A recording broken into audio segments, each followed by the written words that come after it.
Good morning mga baby loves! Ako ngayon ay magluluto ng buttered garlic chicken. Ayan, marami na nga tayong butter dito na ginawa at kumukulo ng ating butter. Ito yung aking garlic. Ilalagay ko na yan mga baby loves. Igisa natin to. Yan, hanggang sa maluto. Yan, yung bawang. At syempre, bago natin ilagay ang ibang ingredients natin dito. Yan.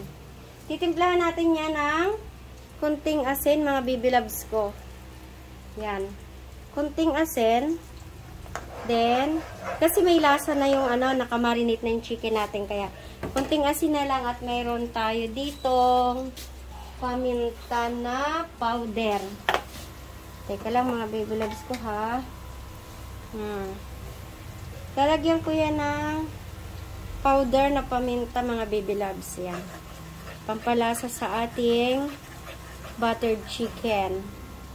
And then, pagkatapos, lalagay na rin natin yung ating white onion. Ayan mga baby loves, mayroon tayong white onion dito. Yan. White onion ang nilagay ko. Yan. Then, haluin natin. Halo-halo. Yan. Lulutuin natin ang bahagyan yan mga baby loves ha. At syempre, lalagyan ko rin yan baby loves ng honeybee. Ayan, honeybee. Honeybee na pure honeybee to mga baby loves ko. Wait lang. Open ko lang yung honeybee ko. Yan.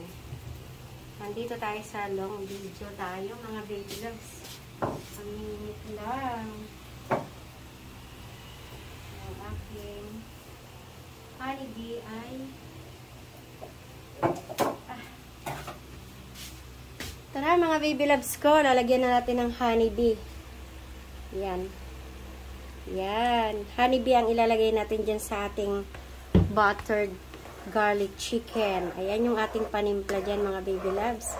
Hintayin natin mag golden brown yan. Then, pagkatapos niya na natimplahan ko, ilalagay na natin ng sili. Ayan ang sili ko at saka may onion ako dito ng dahon ng onion mga baby loves. Ayan. Lalagay ko na nga yan. Malapit na. Lulutuin natin to.